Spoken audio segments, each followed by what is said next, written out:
கிறிஸ்துவுக்குள் பிரியமானவர்களே, இயேசு கிறிஸ்துவின் நாமத்தில் உங்களை வாழ்த்தி வரவேற்கிறேன். இந்த நாளில் கூட மத்தேயு அதிகாரம் 12 வசனம் 1-8 முடிய நாம் தியானிப்போம். அக்காலத்திலே இயேசு ஓய்வு நாளில் பயிர் வழியே போனார். அவருடைய சீஷர்கள் பசியாயிருந்தது. கதிர்களை கொய்த்து தின்னத் தொடங்கினார்கள். பரிசேயர் அதை கண்டு அவரை நோக்கி, இதோ ஓய்வு நாளில் செய்யத்தகாததை உம்முடைய சீஷர்கள் செய்கிறார்களே என்றார்கள். பிரியமானவர்களே, இயேசு கிறிஸ்து சென்று கொண்டிருக்கிறார். அவரோடு கூட 2 கூட்டங்கள் சென்று கொண்டிருக்கிறது. ஒரு கூட்டம் அவருடைய சீஷர்கள், இன்னொரு கூட்டம் அவரை குற்றம் கண்டுபிடிப்பதற்காக செல்லுகிற பரிசேய கூட்டம். பிரியமானவர்களே, இந்த நாளில் கூட நாம் எந்த கூட்டத்தில் நாம் இருக்கிறோம் அப்படின்றத தியானித்து பார்ப்போம்.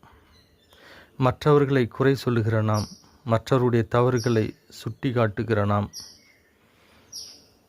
நாமும் அதையே செய்வதால் நாம் தீர்ப்பிடப்படத்தக்கவர்களாக இருக்கிறோம்.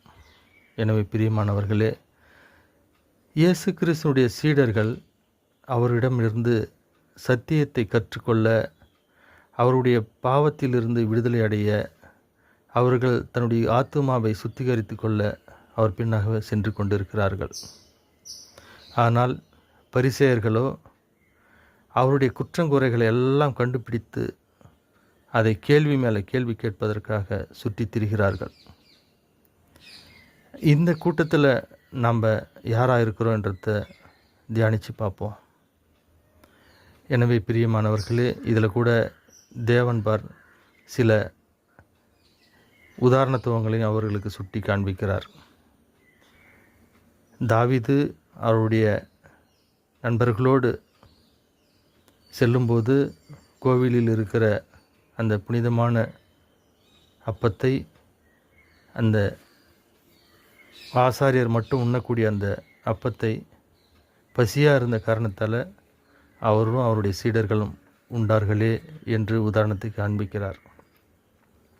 பிரியமானவர்களே, இந்த 10 கட்டளைகளும் இந்த காரியங்கள் எல்லாம் எதற்காக நமக்கு கொடுக்கப்பட்டிருக்கிறதுன்னா, நாம் எப்படியாவது தேவனை கண்டுபிடித்து அவருடைய நித்திய ஜீவனுக்குள்ளே நம்ம சென்று சேர வேண்டும் என்பது. இதை விட்டு நாம் அதில் குறை இதில் குறை, ஞாயிற்றுக்கிழமை திருப்பலிக்கு போகவில்லை, ஞாயிற்றுக்கிழமை சபைக்கு போகலை, இதெல்லாம் குற்றையும் குறமாக நம்ம பார்த்து கொண்டிருக்கிறோம். நாம் தேவனுடைய ராஜ்யத்துக்குள்ளே போவதற்கு நாம் எந்த நிலையில் இருக்கிறோம், நம்முடைய உயர்வு எந்த நிலையில் இருக்குது, பக்தி விருத்தி எந்த நிலையில் இருக்குது என்பதை ஆராய்ந்து பார்ப்பதில்லை. கோயிலுக்கு போயிட்டால் பரிசுத்தவான்களான மாறிடுவோமா? இல்லை. நம்மை நாமே சுத்திகரித்து நமக்குள்ளே இருக்கிற குற்றங்கள் குறைகள் எல்லாம் நீக்கி நம்மை பரிசுத்தமாக்கி கனிகளை கொடுக்கிறவர்களாக மாறும்போது தான் நம்முடைய ஸ்டாண்டர்ட் நமக்கு தெரியும். நம்ம தேவனுக்குள்ளாக எந்த நிலையில் இருக்கிறோம் என்பது நமக்கு தெரியும். எனவே பிரியமானவர்களே, 7வது வசனத்தில் இயேசு கிறிஸ்து சொல்லுகிறார், பலியை அல்ல இரக்கத்தையே விரும்புகிறேன். நீங்கள் எனக்கு ஒரு பலியை செலுத்துகிற மாதிரி ஞாயிற்றுக்கிழமை கடன் பூசை, மற்ற காரியங்கள், காணிக்கை, மாலை வாங்கி போடுவது, ஜெப மாலை சொல்லுவது, பல காரியங்களை நம்ம செய்யலாம். அது எல்லாம் பலி மாதிரி. ஆனால் தேவன் சொல்கிறாரு, இரக்கத்தையே விரும்புகிறேன் என்று சொல்லுகிறார். நீ மற்றவருடைய பாவங்களை சுட்டி காட்டாமல் நீ அவர்களுக்கு இறங்குகிறவராய் இருக்கும்போது தேவன் உங்களுக்கும் இறங்குகிறவராகவே இருக்கிறார். மற்றவர்களுக்கு உதவி செய்கிறவர்களாக நாம் இருக்கும்போது தேவன் நமக்கு உதவி செய்கிறவராக இருக்கிறார். மற்றவர்களை நம்மை குறை சொல்லுகிறவராக இருக்கும்போது தேவன் நம்மை குறை சொல்லுகிறவராக இருக்கிறார்.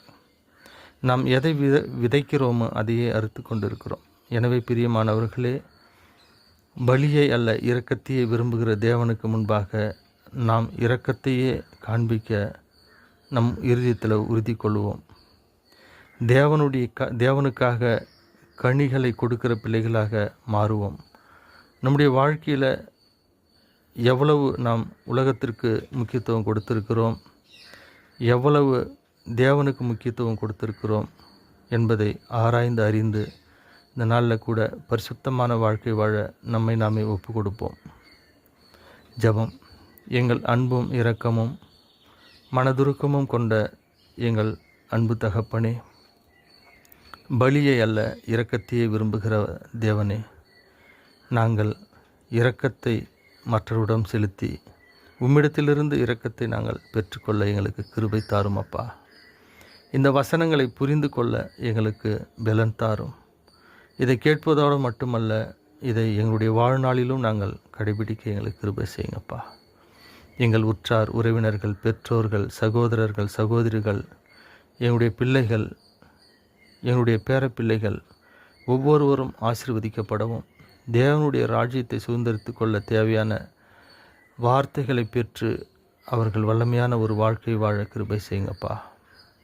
இரக்கத்தை விரும்புகிற தேவனே, நாங்களும் இரக்கத்தையே விரும்ப என்னுடைய இருதயத்தை மாற்றலும். எங்களுடைய இருதயத்துக்குள்ளே ஒரு கனிவு, அன்பு, சமாதானம் வருவதற்கு கட்டளையிடுங்கப்பா. இயேசுவின் நாமத்தில் ஜெபம் கேளும் நல்ல பிதாவே. ஆமேன், ஆமேன். இந்த நாள் இனிய நாளாக அமைய இயேசுவின் நாமத்தில் வாழ்த்துகிறேன். God bless you.